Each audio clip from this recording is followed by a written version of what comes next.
Welcome to Witchy Wednesdays. I'm Jacy Moonspirit. I'm Sings with Owls. Welcome. Today we're doing a Waxing Gibbous and Aquarius reading by New Age Mystic, and we're going to be pulling Viking Futhark and Moonglyph. So if you'd like to request a one-tile reading, just message in and let us know whether you have a preference on which language you'd like your message from. And for those of you listening in the audience, we'll try to announce when we switch the things so you can get familiar with the sounds, because we really like the sounds. It's really nice for our... It's very nice. It's people calming. that just hear it. It's really calming. Okay, I thought I'd shuffle those. Bad boys. Okay. Come over here. Can I pull a card? Can I pull a card? Okay. So number 1, what is my current energy?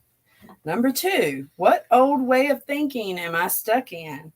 Number 3, how can I be more progressive in my way of thinking? Number 4, where am I dragging my feet? Number 5, what energy do I need to embody to stay on track with my manifesting goals? Very cool. So, there's one. What is our current energy? I like it. Starting with the Moonspirit.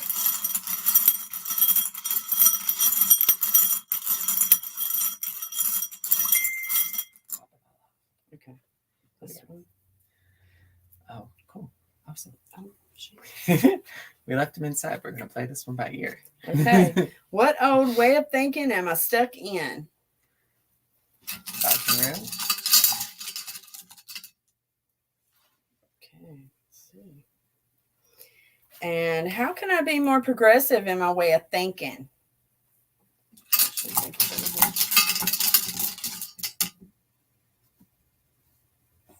Okay. Where am I dragging my feet, Jacy? What are we doing here?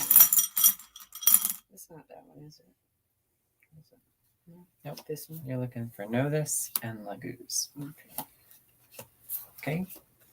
Number 5, what energy do I need to embody to stay on track with my manifesting goals? Where do you think we're at?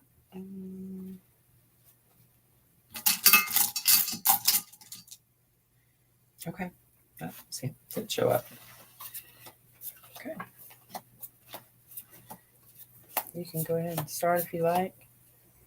That one, right? Mm-hmm. Okay.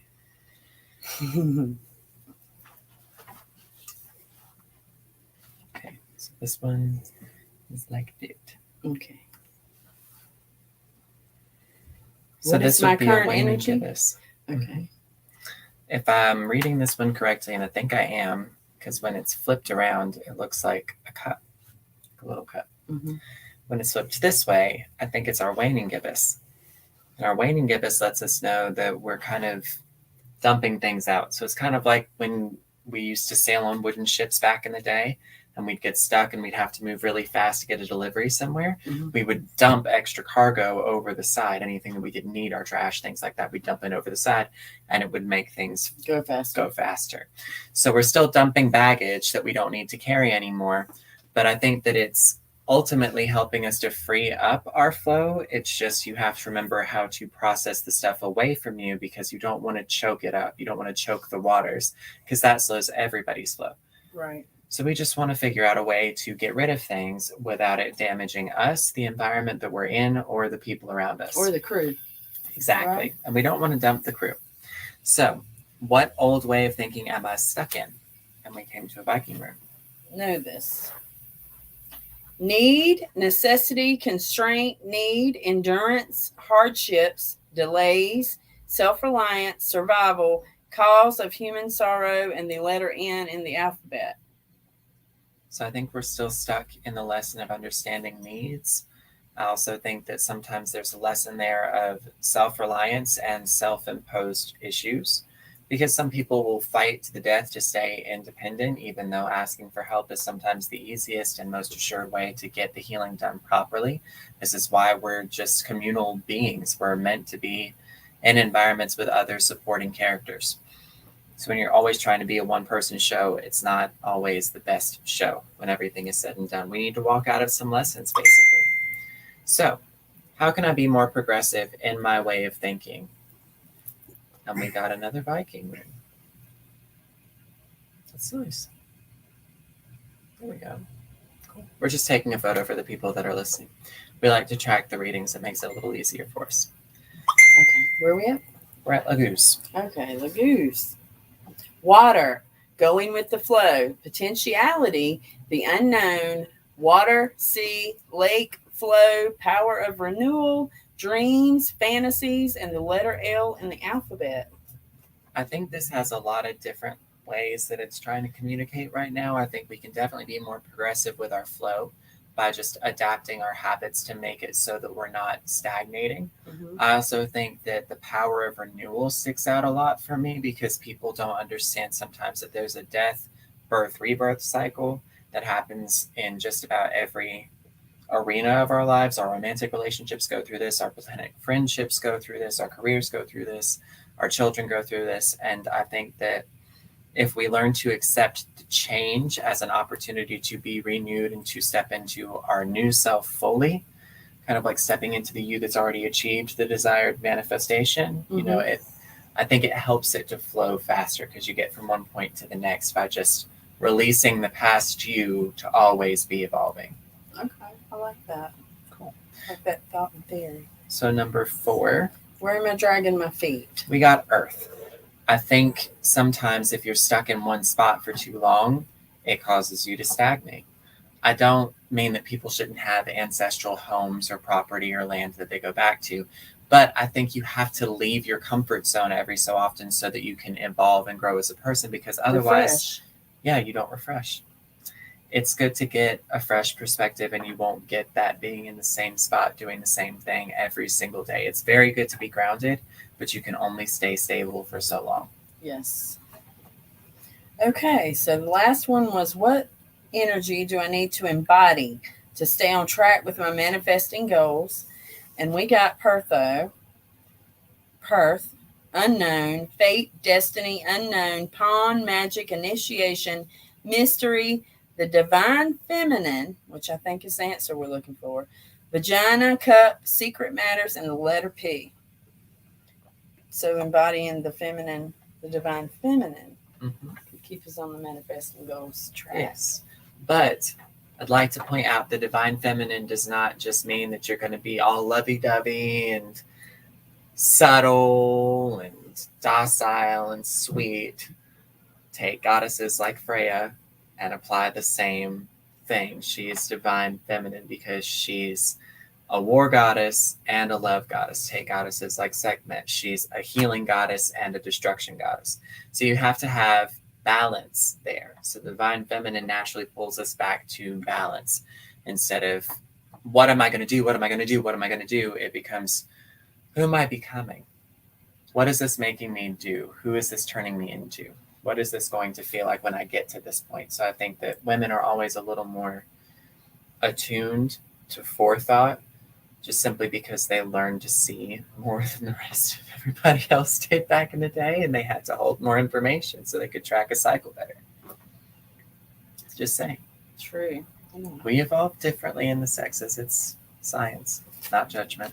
All right. I Now, have to say these things because otherwise people are going to be like, which team are you playing for? And I'm like, I don't play for teams. I don't do sports. okay, so we are going to pull a rune for tomorrow.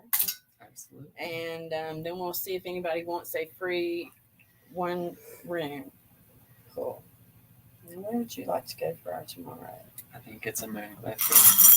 We're coming up on a full moon in Aquarius this weekend. I feel like it's preparing us and getting closer. And the moon glyph sounds like this in the bowl.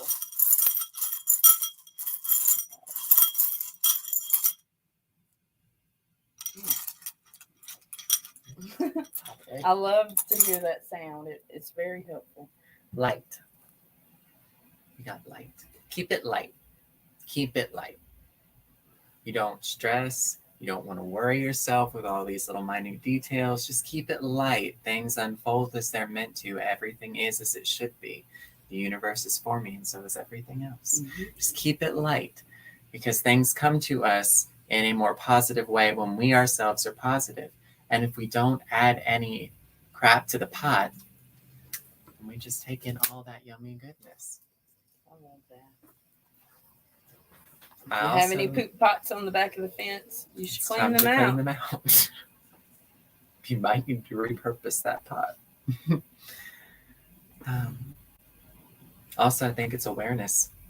Just be aware. Like if you feel a negative thing coming up, if you notice a negative voice in your head telling you things or trying to start a fight or something like that, you can just bring awareness to that and it stops. I love the method of just allowing it to roll through, but not being affected by it. I like to do that one when I get really overstressed with my mind. Do you ever notice where it has a pause in the conversation and picks back up? I have a running commentary in my head sometimes when I'm stressed, and it tries to make a fight out of everything. And so it sounds sometimes like somebody's having a conversation and then they stop to see if you're going to respond, because that's what I do. I'll run on a ramble and then I'll stop to see if somebody responds. And it's like, oh, I guess mine is mine's different because I like to keep a running music going in my head for my undercurrent. And so anytime I get stressed out, I was like, wait and find what song am I on and sing it a little bit in my head, and then it gets me right back to where I need to be. Very cool. I like that method. And if people don't like that music or whatever, they'll be more offended if they try to get in your headspace. That's a very good point. So it's also protection. Okay. Does anybody want to have a free 1-card reading? We're sharing all of our witchy wisdoms with you. We'd love to know they're received. Presently, no viewers. No viewers, you guys. All right. Well, I guess we're going to wrap it up then. Hope you have a great day. Hope you come back to join us tomorrow for our Tarot Talk Thursdays. And be light. I like that. Be light. Peace and blessings, everybody. See you tomorrow. Have a blessed